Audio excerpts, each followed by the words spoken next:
이준석 대표 신부는 피의자인지 참고인지 여쭙고요. 그리고 특검이 주장하는 관련 범죄 사실이 뭔지 파악되셨는지를 여쭙습니다.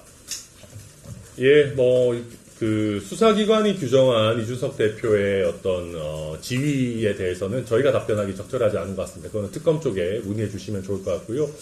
저희도 지금 압수수색에 있어가지고 좀 황당한 그런 상황입니다. 제가 아까 입장문에서도 말씀드렸지만 저희는 여러 가지 자료라든지 이런 부분 충실하게 인제출해왔고 뭐 진술에 있어서든지 아니면 정치적으로든지 적극적으로 협조를 다 해왔습니다. 근데 그런 상황에서 아까 방금 우리 김성열 수석 최고위원도 얘기했지만 새벽부터 굉장히 갑작스럽게 변호인의 조력을 받기도 어려운 아침 새벽 6시부터 이런 식으로 압수수색한다. 저희로서는 조금 납득하기 어렵고요. 어떤 구체적인 혐의와 근거를 가지고 이런 행위에 나섰는지 정말 저희로서는 좀 황당할 수밖에 없습니다. 구체적인 내용은 특검 쪽에 확인해 주시기를 부탁드리겠습니다. OBS 김하희 기자입니다. 아까 그 변호사 조력 못 받게 하셨다고 했는데 지금은 또 변호인 하셨는지 하나랑요. 그리고 앞으로 또 의원회관이나 뭐 이런 데 압수 가능성도 있는데 좀 대응을 어떤 식으로 하실 건지도 말씀 부탁드립니다. 네, 이준석 대표의 어떤 본인의 대응을 제가 너무 많이 말씀드리는 것은 적절하지 않은 것 같습니다. 저희는 이제 정치적으로 또 개혁신당 입장에서 일단 말씀을 드리고 있고요. 저도 법조인 출신이기 때문에 그러나 한 말씀 드리자면은, 새벽 6시경에 압수수색을 진행하면서 이준석 대표의 휴대전화를 이미 수사기관에서 입수해 간 것으로 알고 있습니다. 변호인의 입회가 없는 상황 속에서 그런 것들이 적절했는지 저는 굉장히 부적절했다라고 생각합니다. 그렇게 과연 급하게 추진할 사유가 있었는지 굉장히 의심스럽고요. 현행범도 아니고 지금 급작스러운 상황이 아닌데 말씀입니다. 그래서 저희가 사실 그 임기가 개시되고 첫 번째 최고위를 해야 되는 상황 속에서 원내대표인 저조차도 당대표와 연락을 하기 어려운 최고위 진행 여부조차 지금 알기 어려운 그런 상황을 특검이 초래를 했습니다. 지금 이제 변호인들의 조력을 이준석 대표가 받고 또 변호인과 상의해서 특검과 어떤 식으로 협조할 것인지 수사 과정을 어떻게 진행할 것인지는 협의 중인 것으로 그렇게 알고 있습니다. 네, 더 있으실까요? 의원님, 잠깐만요. 네. 지금 민주당 김용민 수석이 이준석 체포 동의안이면 바로 통과시켜주겠다 이런 입장을 밝혔는데 이건 좀 입장이 따로 있으실까요? 지금 더불어민주당의 김용민 원내수석 부대표와 또 박찬대 당대표 후보가 지금 이준석 대표에 대한 어떤 제대로 된 범죄 혐의나 근거가 드러나지도 않은 상황에서 무슨 김칫국 마시듯이 체포동의안 찬성을 운운하고 있습니다. 저는 이런 걸 보면서 요즘 민주당이 참 급하구나 그런 생각을 합니다. 요새 이재명 대통령이 지금 미국과의 관세 협상이 굉장히 어렵고 지금 제대로 된 성과를 못 내고 있으니까 어쩌면 굉장히 정치적으로 이 사건을 키우기 위해서 더불어민주당에서 설익은 언론 플레이를 하고 있는 것 아닌가. 그게 지금 이재명 대통령과 민주당이 굉장히 급한 상황, 어려운 상황에 빠져 있다라고 하는 반증 아닌가 생각합니다.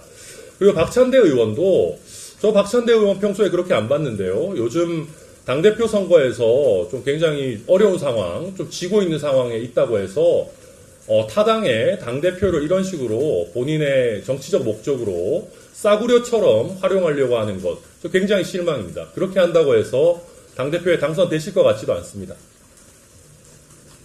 한결의 김광배입니다. 네.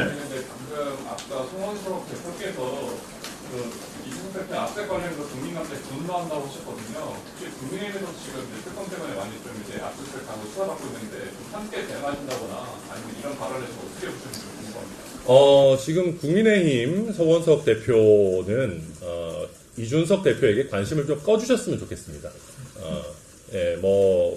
혼자 안타까워하시는 거는 본인의 자유이겠습니다만은 저희는 김건희 특검 등과 관련해서 국민의힘과는 입장이 완전히 다릅니다.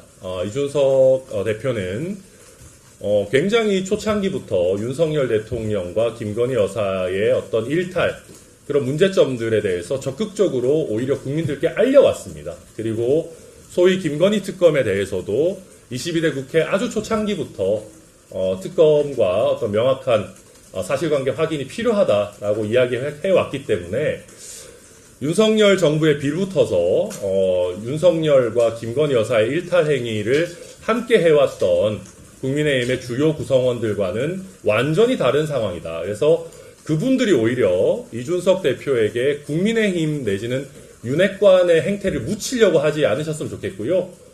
완전히 이준석 대표의 어떤 상황에 대해서는 관심을 꺼주시고 그냥 국민의힘과 관계없는 일이니까 저희도 별도로 대응해 나가겠다라는 말씀드립니다. CBS 김광일입니다.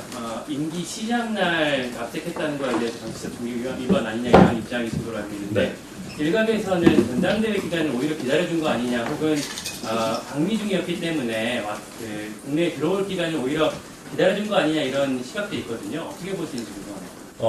우선 물론 이준석 대표가 이번 전당대회에서 단일 후보라는 특수성이 있었던 것은 사실입니다. 그러나 아무리 그렇다 하더라도 저희 원내정당의 전당대회 당대표 선거가 진행 중인 상황에서 영장 청구를 했다라는 것부터 저희 좀 납득하기 어렵다라고 보고 있고요.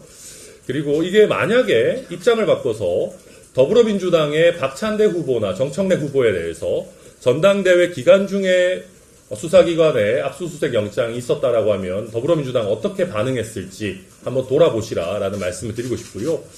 그리고 설령 이런저런 타이밍에 문제가 있었다고 하더라도 지금 전당대회가 종료되고 첫 최고위 또 첫 일정을 개시하는 오늘 반드시 압수수색을 했었어야 했느냐.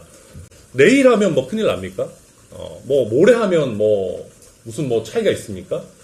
그런 상황 속에서 첫 최고위에 출근해야 되는 당대표의 어떤 새벽부터 자택 압수수색을 돌입한다. 이런 것은 저희가 봤을 때는 굉장히 부적절하다. 그렇게 볼 수밖에 없습니다.